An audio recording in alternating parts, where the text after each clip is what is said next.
오늘은 창세기 2장입니다. 우리가 어제 이어서 창세기 2장 말씀을 함께 살펴보겠습니다.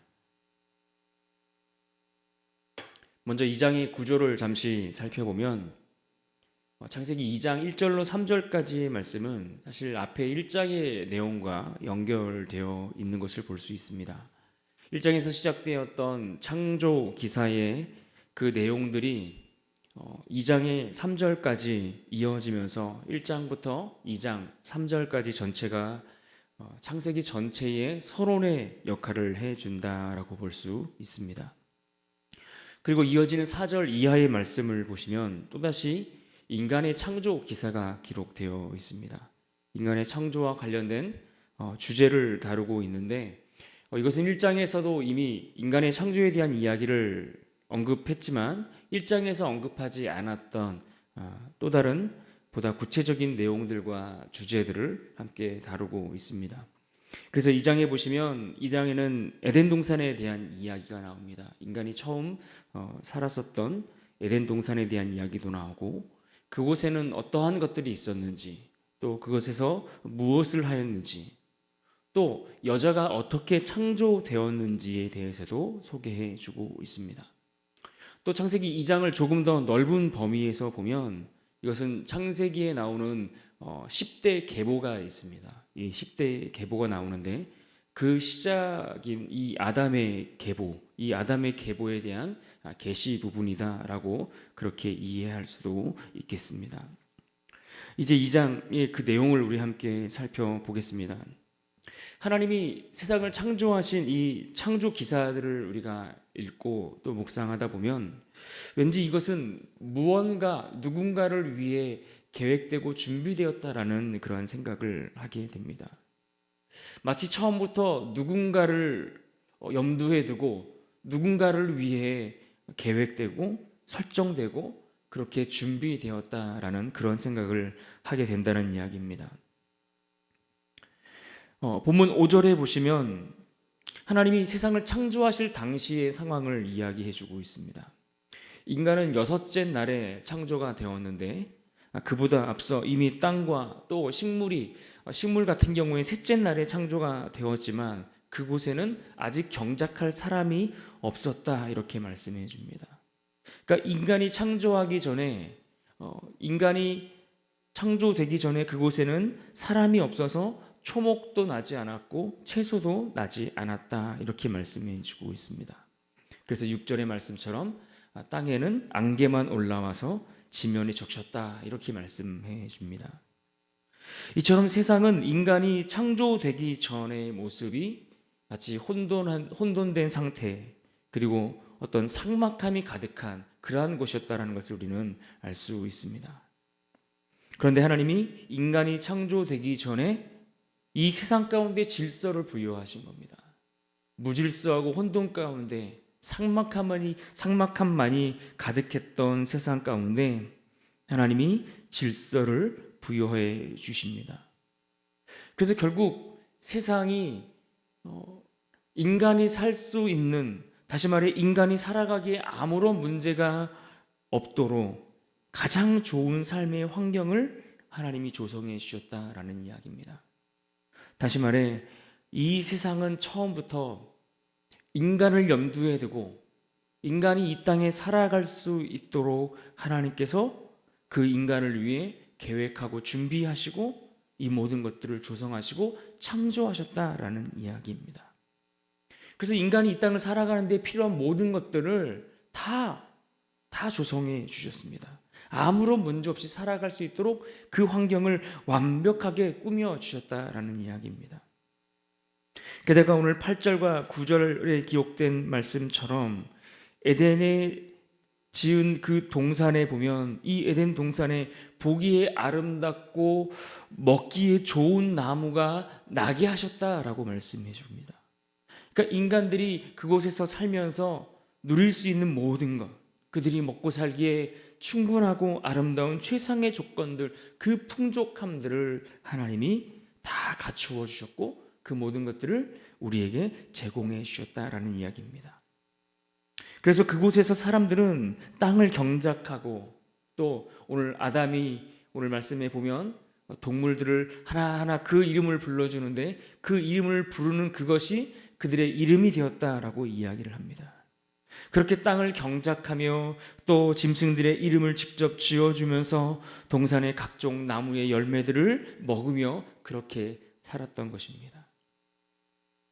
이처럼 인간은 처음부터 하나님의 특별한 관심과 사랑의 대상이었음을 우리는 알 수가 있습니다. 처음부터 인간은 창조된 것들 가운데 유일하게 하나님의 형상대로 지음받은 존재였습니다. 그러니까 인간은 처음부터 하나님의 특별한 관심과 사랑의 대상이 되었던 존재라는 이야기입니다.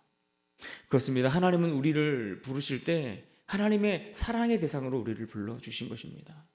처음부터 하나님은 우리를 사랑하시기 위해, 좋은 것들을 주시기 위해, 복된 것들을 누리게 하기 위해 우리를 불러주셨고 우리를 창조하셨다라는 이야기입니다. 그래서 우리는 늘 그렇게 하나님의 특별한 보호하심과 하나님의 인도하심 가운데 살아가고 있는 존재들입니다. 오늘 우리가 이곳에 이렇게 서 있고 우리가 이곳에 앉아 있는 것은 그런 하나님의 특별한 인도하심이, 부르심이 우리 가운데 있기 때문에 가능하다는 것을 우리는 기억해야 합니다.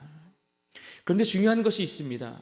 하나님이 우리에게 처음부터 특별한 사랑의 대상으로 우리를 불러주셨고 우리를 위해 모든 아름답고 좋은 조건들을 조성해 주셨고 그 풍족함들을 우리를 위해 예비하셨고 계획하셨고 허락해 주셨는데 이렇게 하나님으로부터 받는 이 특별한 사랑, 이 특별한 사랑의 관계를 유지함에 있어서 우리가 잊지 않고 기억해야 할 한 가지가 있다라는 이야기입니다. 인간이 하나님 앞에 지켜야 할 유일한 조건이 있다면 그것은 인간은 피조물이고 하나님은 우리의 창조주라는 사실입니다. 우리는 하나님에 의해서 지어진 피조물이고 하나님은 우리를 지으신 창조주이시다. 이 사실을 아는 것, 이것이 가장 중요한 것입니다. 세상의 모든 만물을 하나님이 우리로 하여금 하나님을 대신하여 관리하도록 사명을 주셨고 책임을 우리에게 부여해 주셨습니다. 그렇게 이 땅의 모든 만물들을 특별히 관리하는 사명과 책임을 맡았지만 그러한 인간은 그래서 하나님의 사랑과 관심을 독차지할 만큼 특별한 대우를 받고 있는 건 맞지만 그러나 그는 흙으로 만든 피조물이요 하나님은 우리를 지으신 창조주라는 사실을 알아야 합니다. 그러니까 하나님과 우리 사이에는 근본적으로 다른 차이가 있다라는 것을 인정해야 한다라는 이야기입니다. 이것이 우리가 이 땅을 살아가면서 가장 중요한 한 가지 사실입니다. 그래서 오늘 7절 말씀에 보시면 사람을 어떻게 지으셨는지를 구체적으로 말씀해 줍니다. 사람을 땅의 흙으로 지으시고 생기를 그 코에 불어넣으셔서 사람을 만드셨다라고 했습니다. 여기서 말씀하는 흙이라는 것은 티끌을 이야기합니다. 다른 성경 본문에 보면 이 단어를 재나 또는 진토, 가루 이런 단어들로 번역하기도 했는데 이 단어가 동사로 사용되면 부스러지다라는 의미를 갖게 됩니다. 그러니까 무슨 말입니까? 인간은 하나님의 형상을 닮은 아름다운 존재로 창조되었고 또 인간이 살아가는 모습을 보면 사실 대단해 보이기도 하고 위대해 보이기도 합니다. 그러나 아무리 인간이 아름답고 대단해 보이고 위대해 보인다 할지라도 그는 처음부터 티끌로 지어진 존재로 그 육체는 부서지기 쉬운 존재라는 사실을 우리에게 말씀해 주고 있는 겁니다. 같은 맥락 속에서 오늘 말씀에 보면 인간이 머물고 있는 그 에덴 동산에 9절의 말씀에 보면 그 동산에는 생명나무와 선악을 알게 하는 나무가 함께 있었다라고 말씀해 줍니다. 그러면서 17절로 가보시면 이 선악을 알게 하는 나무를 임의로 인간들이 마음대로 먹을 수 없었다라고 말씀해 줍니다. 이것을 임의로 먹을 수 없었을 뿐만 아니라 이것을 어기게 되면 반드시 죽으리라 이렇게 경고해 주시는 말씀도 해 주셨습니다. 무슨 의미일까요? 무슨 의미입니까? 세상의 모든 좋은 것들을 인간을 위해 준비하셨고 인간을 위해 계획하셨고 친히 그것을 우리에게 허락하시고 그것을 누리며 또 다스리게 해주셨지만 그럼에도 불구하고 우리는 티끌로 지음받은 인간임을 잊지 말아야 한다는 겁니다. 하나님은 처음부터 하나님이라는 존재로서의 그 위치와 그 자리가 있으신 것처럼 오늘 우리 인간은 인간으로서 지음받은 그 자리와 그 위치가 있다라는 것을 잊지 않아야 하는 겁니다. 그래서 우리는 하나님을 떠나면 흙으로부터 와서 흙으로 다시 돌아갈 수밖에 없는 그러한 존재에 불과하다는 것을 말씀해 주고 있는 겁니다. 여러분, 이것을 통해서 우리가 알 수 있는 것이 무엇입니까? 그러하기에 어떤 인생이 복된 인생이겠습니까? 하나님께 붙어서 하나님께 의존하여 하나님을 의존하며 살아가는 인생, 그 인생이 가장 복된 인생이라는 것을 오늘 말씀은 우리에게 분명하게 가르쳐 주고 있습니다. 하나님에 의해서 지어졌고 하나님에 의해서 존재하는 이들이기 때문에 하나님과 함께 할 때에 그 인생은 가장 복된 인생으로 살아갈 수 있는 것입니다. 왜 그렇습니까? 사람을 하나님께서 지으실 때에 그 코에 생기를 불어넣으셨다고 했어요. 여기서 말하는 생기는 무엇일까요? 그것은 호흡을 가리킵니다. 우리 인간은 흙으로 된 육체에 생명의 숨결을 하나님이 불어넣으심으로, 다시 말해 하나님께서 그 생명을 우리 가운데 불어넣으시니까 그때 비로소 우리가 생명을 갖는 존재가 되었다는 이야기입니다.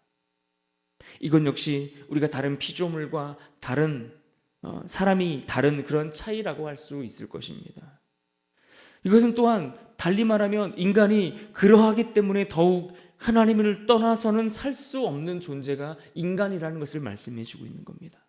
하나님이 우리의 생명의 시작이요 우리의 호흡입니다. 하나님은 우리의 생명의 출발점이고 하나님은 우리의 생명의 공급처가 되십니다. 그럼에도 불구하고 우리가 이것을 망각하고 스스로 그 생명의 호흡 되시는 하나님을 떠나려고 한다면 우리에게 어떤 결과가 찾아오겠습니까?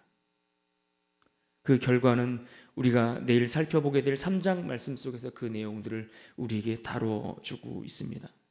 마치 전자제품의 그 제품이 플러그가 뽑히는 것과 같은 그러한 결과를 맞이하게 될 수밖에 없습니다.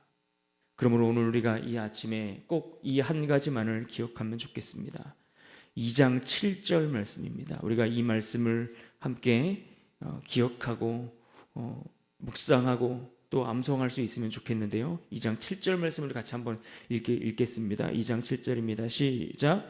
여호와 하나님이 땅의 흙으로 사람을 지으시고 생기를 그 코에 불어넣으시니 사람이 생명이 되니라. 아멘. 하나님이 사람을 흙으로 땅에서 지으셨습니다. 그리고 그 코에 생기를 불어넣으실 때에 우리가 생명의 호흡을 시작할 수 있게 되었습니다. 우리가 이 아침에 이것을 꼭 기억할 수 있기를 바랍니다. 사랑하는 여러분, 오늘 우리가 말씀을 다시 정리하면서 또 우리의 삶에 이 말씀들을 적용해 보면 좋겠습니다. 처음 지음을 받은 인간이 에덴 동산에서의 그 완벽하고 부족할 것 없는 그 풍족함들을 누릴 수 있었습니다. 그러나 여러분, 이 풍족함을 누리는 일에 있어서 우리가 잊지 않고 기억해야 할 그 한 가지가 있다면 무엇이겠습니까? 오늘 우리가 창세기 2장을 묵상하면서 이 질문에 대해서 우리가 스스로 답을 한번 찾아보면 좋겠습니다. 또한 우리 인간이 흙으로 지음을 받았으며 하나님이 그 코에 생기를 불어넣으셔서 우리가 존재하게 되었다라고 하는 이 말씀을 우리가 생각할 때에 이 말씀이 나로 하여금 하나님과 우리와의 그 관계에 있어서 우리가 어떤 자세를 취하며 살아가도록 우리에게 가르쳐 주고 있을까요? 우리가 이 말씀에도 이 질문에도 동일하게 우리가 묵상하며 기록하며 우리가 한번 그 답을 적어보면 좋겠습니다. 그래서 오늘도 이 하루를 살아가면서 이 말씀을 묵상하고 기록하고 실천하면서 주신 말씀들을 붙들고 승리하는 하루를 살아갈 수 있기를 주님의 이름으로 축원합니다.